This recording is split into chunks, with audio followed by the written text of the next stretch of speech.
Ahora, dentro del trauma torácico, de manera general, nosotros tenemos que identificar, cuando nuestro paciente llega a la sala de emergencia, 4 eventualidades que pueden poner en riesgo la vida del paciente y que son importantes que nosotros lo diagnostiquemos inmediatamente. Y para eso no necesitamos radiografía, no necesitamos, EcoFast sí se realiza en las salas de trauma shock, pero necesitamos solamente la clínica para poder diagnosticarlas y mediante las cuales podemos salvar al paciente.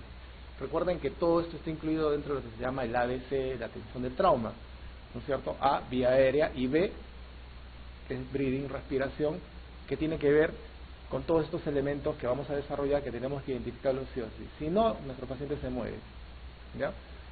Entonces, A, vía aérea y estabilización de columna cervical. A comprende vía fosa nasal, orofaringe, hasta la base del cuello. Entonces es importante ver que todo eso esté permeable. Y luego pasamos a B. Y en B tenemos que identificar 4 patologías que nos van a poner en riesgo la vida del paciente. Uno es el neumotórax a tensión, el otro es el taponamiento pericárdico o tampón AD, ¿no? El otro es el hemotórax masivo, ¿no? Y finalmente el tórax inestable o bolet costal. Esos son los 4 elementos básicos que nosotros tenemos que identificar. El neumotórax simple o el hemotórax muchas veces lo diagnosticamos ya habiendo pasado el paciente la evaluación primaria, así que no es una urgencia. Sí, el neumotórax a tensión. ¿Y cuándo sucede un neumotórax a tensión? Cuando hay un mecanismo de doble válvula, ¿no es cierto? Hay ingreso de aire pero no hay salida, ¿ya? Entonces, ¿cuál va a ser la sintomatología o la clínica de este paciente? Obviamente va a tener distrés respiratorio, ¿no es cierto? El neumotórax de tensión va a hacer que el pulmón afecto se colapse totalmente y desvíe todos los órganos mediastinales hacia el lado hacia el lado contrario de la lesión, ¿no? Se desvía todo hacia el lado contrario de la lesión. Entonces vamos a tener hipersonoridad, o sea, timpanismo, porque no va a haber nada en la cavidad torácica. El murmullo va a estar abolido totalmente. Y al desviarse todos los órganos mediastinales hacia el lado contrario, obviamente va a generar compresión, ¿no es cierto?, a nivel del drenaje tanto venoso como linfático, y se nos va a presentar lo que se denomina ingurgitación yugular o plétora a nivel cervical y de la cabeza, ¿no? Entonces esos 3 eventos nos pueden hacer sospechar de un neumotórax a tensión. Ojo, el neumotórax a tensión y el taponamiento pericárdico comparten, por así decirlo, la misma clínica, ¿ya? A diferencia de 2 o 3 puntos nada más. En un taponamiento pericárdico, creo que también es una urgencia que tengo que identificarla, ¿no? Y lo que hubiese salvado a este paciente, por ejemplo, si el pericardio se hubiese mantenido indemne, hubiésemos identificado el taponamiento pericárdico y lo hubiésemos metido a sala, ¿no? Entonces se va a presentar también ingurgitación yugular, ¿no? Pero en este caso el paciente va a tener también distrés respiratorio, pero el murmullo vesicular va a estar conservado, ¿no es cierto? Y va a tener dos síntomas más, el taponamiento pericárdico, ¿no? Va a haber bradicardia y hipotensión. Los ruidos cardíacos están apagados, ¿no? Entonces, ingurgitación yugular, ruidos cardíacos apagados, ¿no? Hipotensión, corresponden a la famosa triada de Beck, ¿no? Que corresponde al taponamiento pericárdico. Entonces, ¿cómo diferencia un taponamiento cardíaco versus un neumotórax a tensión? Presión, pulso y auscultación, ¿no? Porque ambos tienen también tratamiento diferente. ¿Qué hacemos en un en un neumotórax a tensión? El neumotórax a tensión, lo que tenemos que hacer es transformarlo en un neumotórax simple. Esa es nuestra función. ¿Y cómo vamos a hacerlo? Inyectando o colocando una aguja o cualquier elemento que nos permita la fuga de aire a nivel del segundo espacio intercostal, línea media clavicular, del lado afecto, ¿ya? Ahí podemos poner una aguja 18, un equipo de venoclisis, un catéter, lo que nos sirva como para transformar ese neumotórax a tensión en un neumotórax simple, ¿ya? Segundo espacio intercostal, línea media clavicular, sea el lado correspondiente. Y en el taponamiento pericárdico, bueno, actualmente en las unidades de trauma shock ya nosotros contamos lo que se denomina el EcoFast, ¿no es cierto?, que es un estudio que nos sirve solo para determinar si existe líquido en las cavidades, ya sea torácica o abdominal. Solamente eso nos predice, ¿hay líquido o no hay líquido? Y en base a eso nosotros actuamos. Entonces este EcoFast, que es un servicio ultrasound de trauma shock, nos puede también ayudar en el caso de que nuestro paciente esté disneico, esté hipotenso y esté con ruidos cardíacos apagados, haciendo, ¿no es cierto?, un ecocardiograma inmediatamente puede determinar la presencia de líquido y también nos puede permitir hacer el tratamiento inmediato. Primero, podemos instilar o colocar una aguja que vaya del apéndice sifoides hacia el precordio, en esa dirección, con la intención de drenar ese hemopericardio y liberar al corazón de esa presión, ¿no? Puede ser guiado o puede ser de manera ciega, pero en esa dirección. Lo fundamental es permitir que se drene para luego entrar a toracotomía y hacer una mediastinotomía media, ¿no?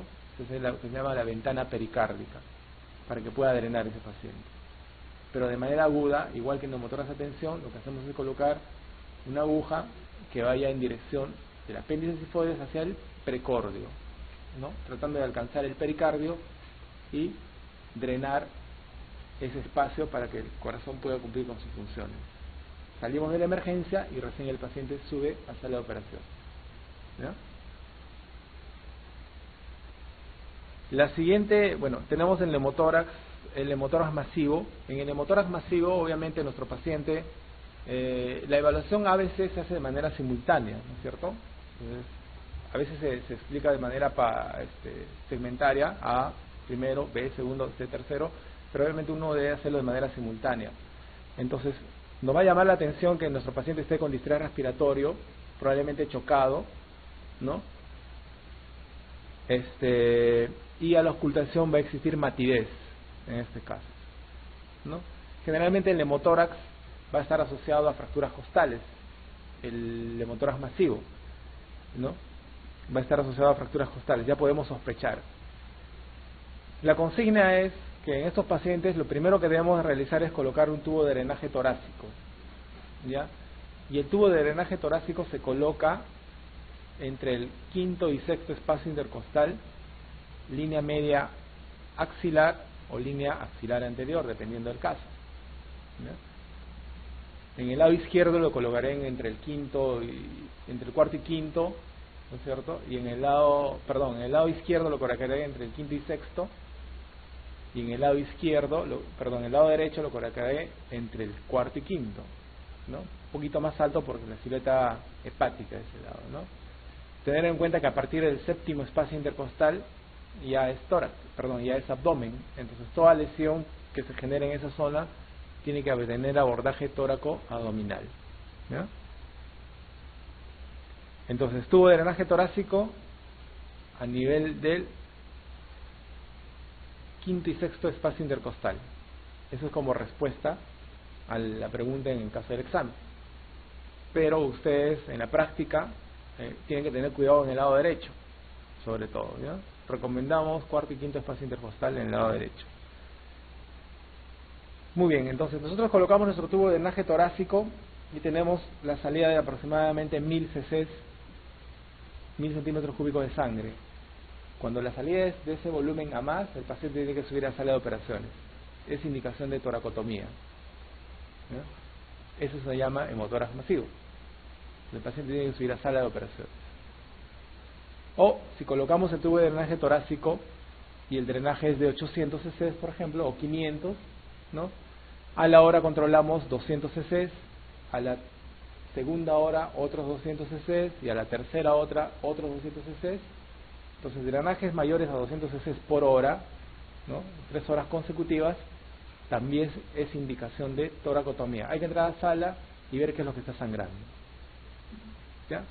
Esas son las indicaciones de toracotomía en pacientes con hemotórax, ¿no? Entonces, si el drenaje solamente es de 100 y progresivamente 400 de 24 horas, ¿no?, la conducta es expectante, ¿no? Observamos nada más. Entonces, ese es el hemotórax masivo, ¿no? generalmente o muchas veces nosotros vamos a encontrar los mismos componentes, o sea, un hemonemotórax, que la mayoría de las veces van acompañadas. Y como les decía, los hemotórax simples o los hemotórax que no generan distrés en el paciente los vamos a encontrar ya en la evaluación secundaria muchas veces. Es un hallazgo, no, mira, tiene neumotórax y tiene su fractura costal. Entonces, dependiendo del porcentaje, generalmente se dice cuando es más del 20% de la silueta de la silueta del hemitórax correspondiente. Cuando es menos, no se coloca tubo. Cuando es más, sí se coloca tubo de drenaje torácico. Ya lo vamos a ver más adelante. Y la otra emergencia que nosotros tenemos que diagnosticar o ver es el famoso tórax inestable, ¿no es cierto?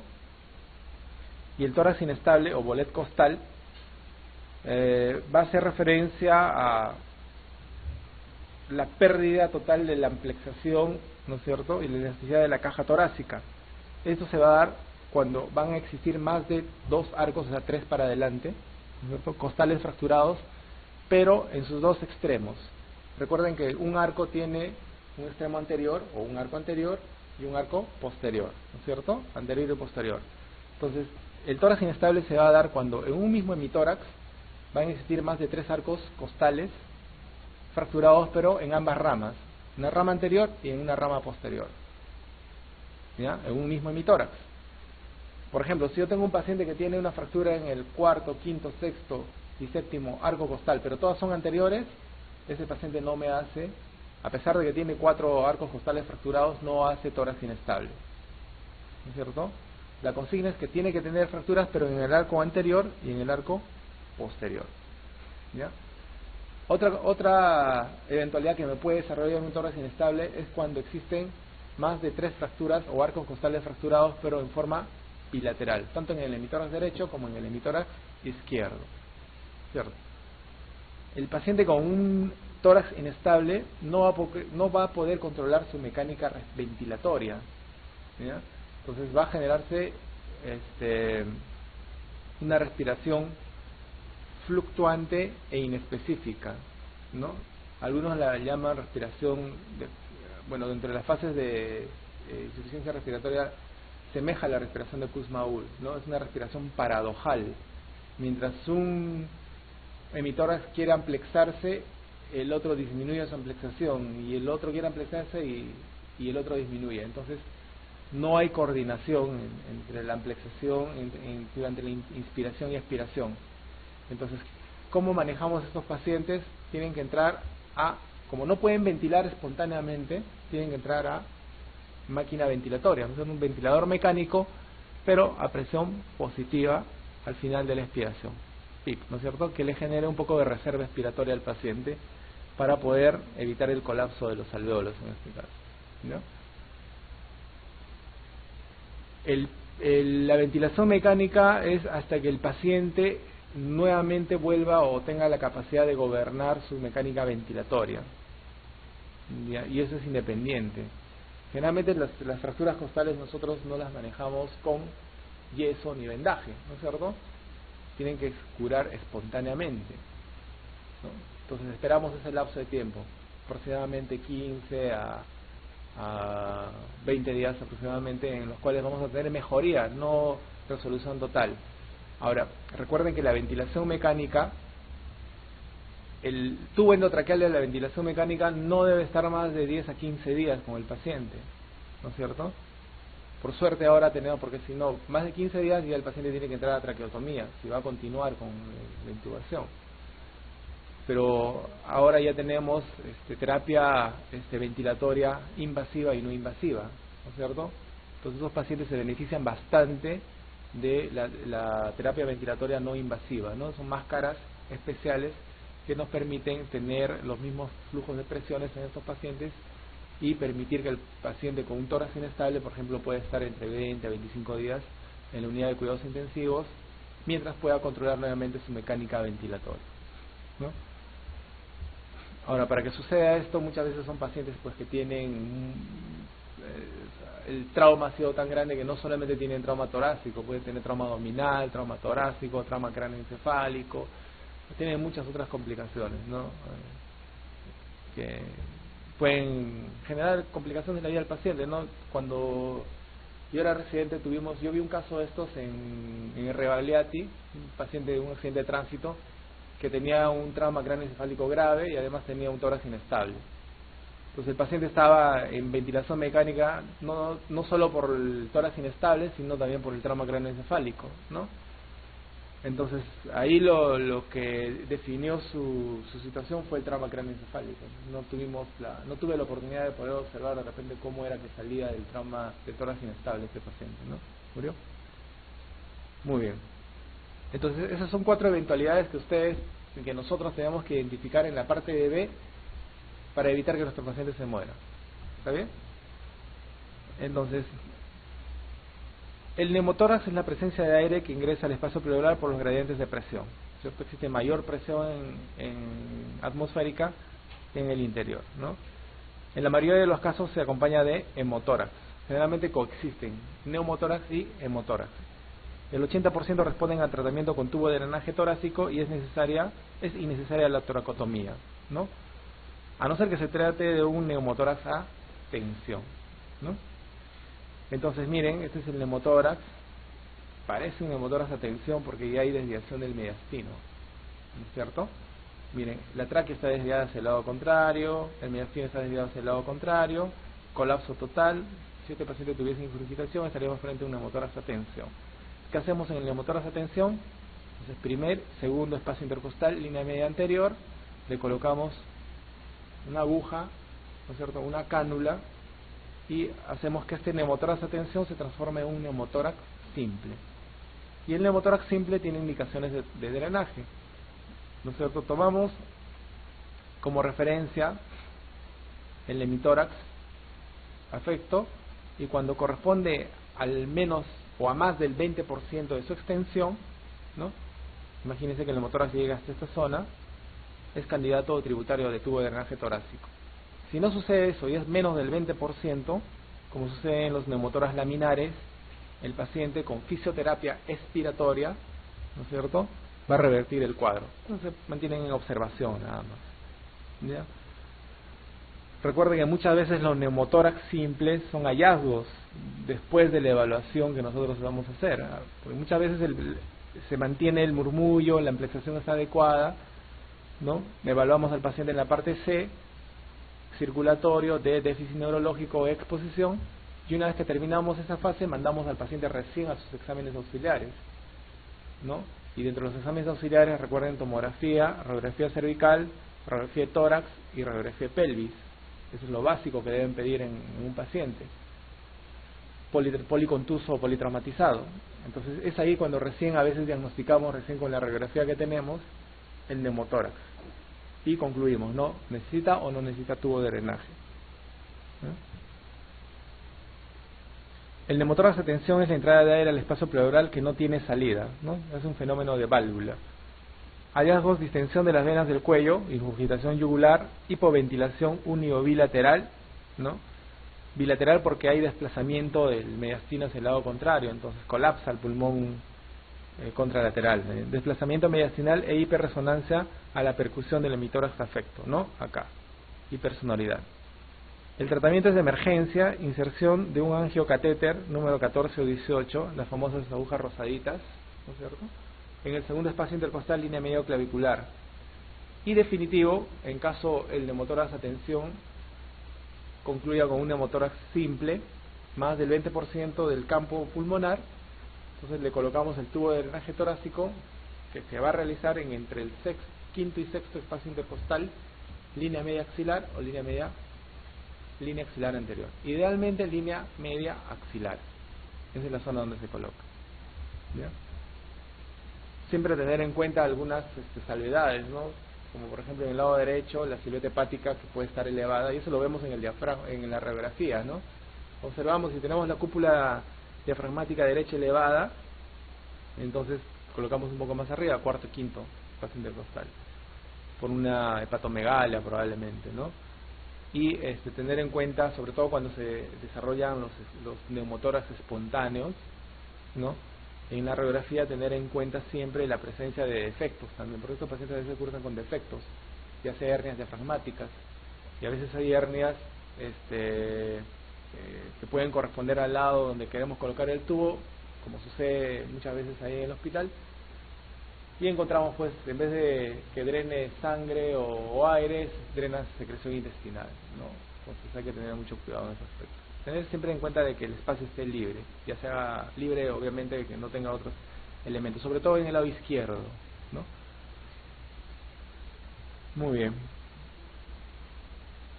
Entonces el hemotórax, presencia de sangre en el espacio pleural, ¿no? Lesión de intercostales o la mamaria interna, ¿no? Se genera por las fracturas costales, o no necesariamente estas, ¿no? Sino pueden ser lesiones a nivel del parénquima pulmonar que pueden generar el hemotórax masivo, ¿no?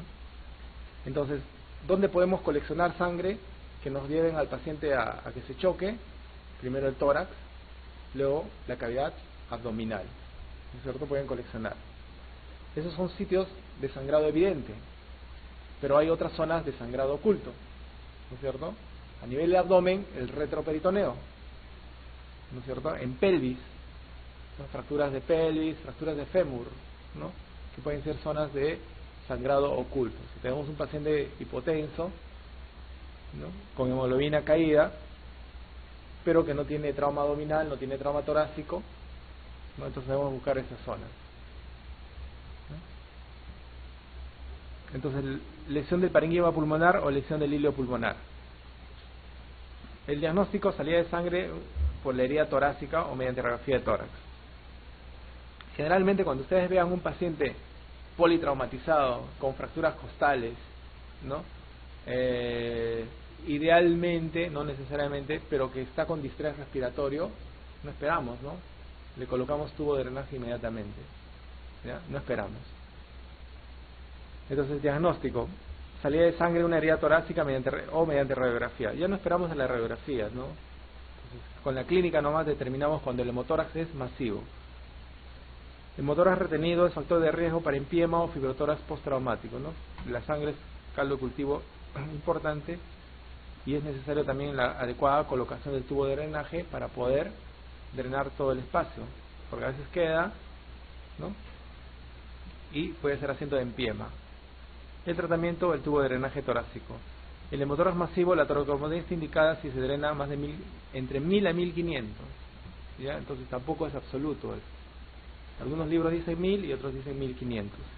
En los primeros momentos, o si el ritmo de drenaje es mayor a 200 ml por hora en las primeras 6 horas. Idealmente a la tercera hora, que drene más de 200, ya estamos entrando con el paciente a SAR. Tratamiento quirúrgico, dependiendo de lo que ha generado el sangrado, pues, ¿no?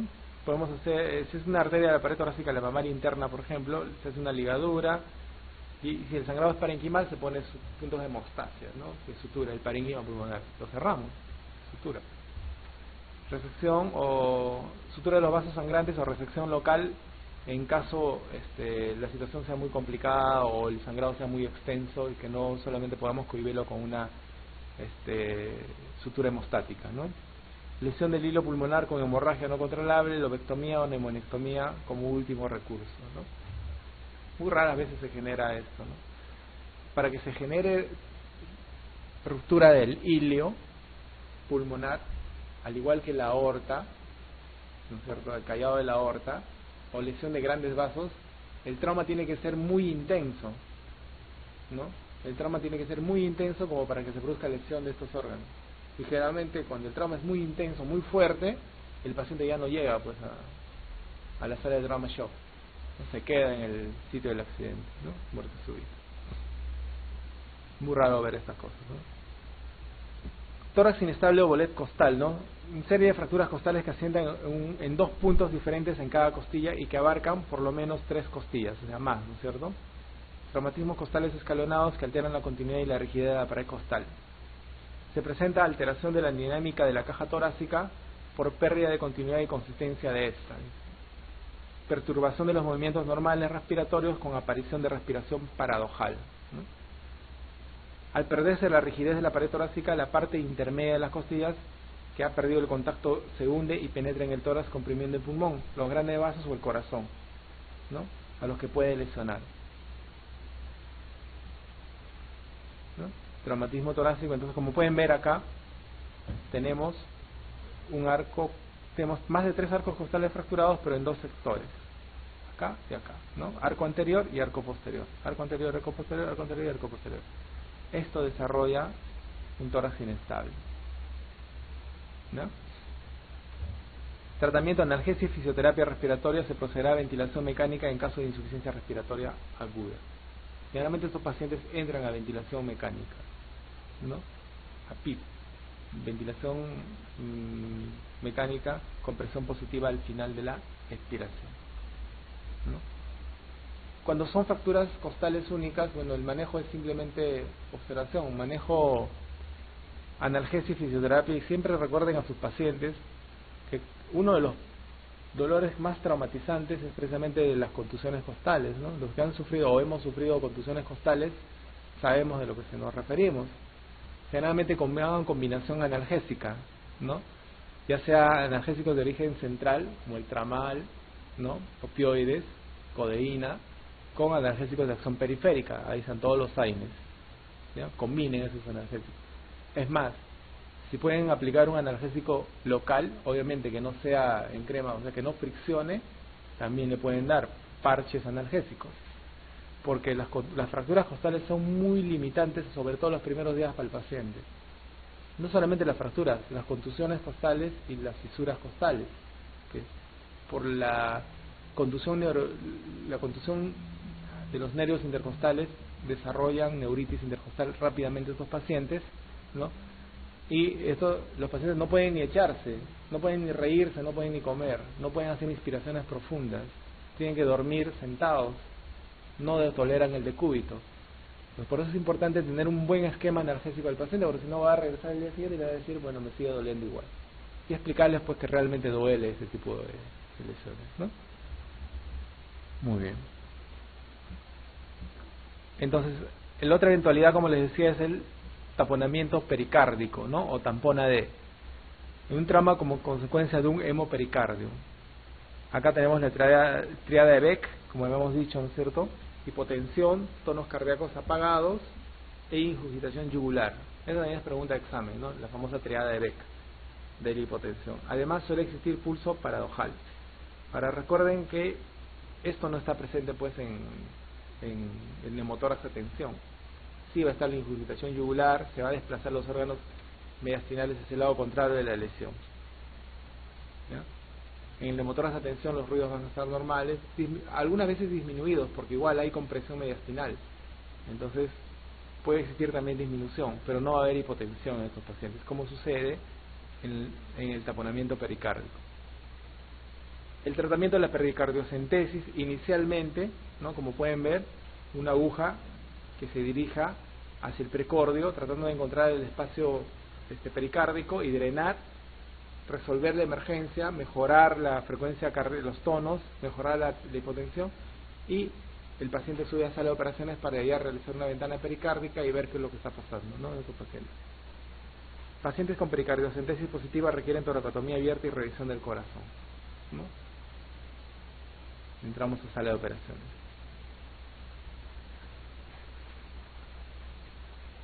Entonces, indicaciones: toracostomía, drenaje torácico, neumotórax, hemotórax y empiema, ¿no? Electiva, derrame pleural recurrente.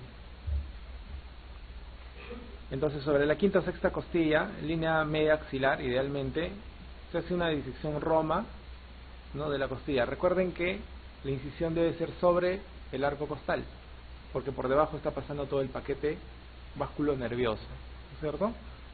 Hacemos una incisión, y el truco para que puedan colocar adecuadamente el tubo de drenaje torácico es que una vez que hagan la infiltración y hagan la incisión oblicua, ¿no? Ustedes entremos de manera perpendicular, o sea, si el abordaje va a ser en el quinto espacio intercostal, ¿no es cierto? La incisión tiene que realizarse un poquito más abajo, o sea, a nivel del séptimo arco costal. La incisión en piel y tejido celular subcutáneo, ¿ya? Y el abordaje, una vez que con la Kelly divulsionemos, entramos al celular subcutáneo, el abordaje de la cavidad pleural recién lo hacemos a la altura del quinto o sexta costilla, ¿ya? Entonces eso es importante para que el tubo ya entre en forma vertical, porque si nosotros hacemos la incisión sobre el sexto espacio intercostal y a través de esa incisión colocamos nuestro tubo de manera perpendicular, el tubo puede entrar de manera horizontal, ¿no?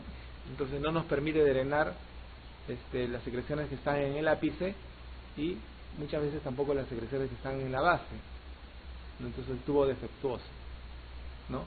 Entonces, haciendo una incisión inferior al espacio que hemos elegido, divulsionando con la Kelly y recién entrando, una vez estando en el celular subcutáneo al espacio que hemos elegido, el tubo se va a mantener de manera perpendicular, ¿ya? De tal manera que podamos llegar incluso hasta el ápice y podamos controlar las colecciones. Recuerden que el paciente posteriormente en general va a estar en decúbito dorsal o semisentado y las colecciones van a drenar hacia el ápice.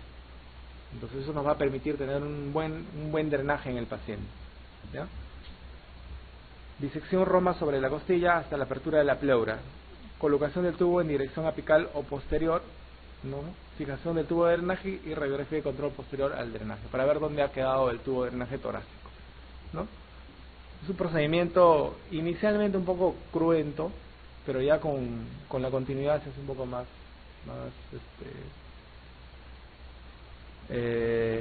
accesible, ¿no?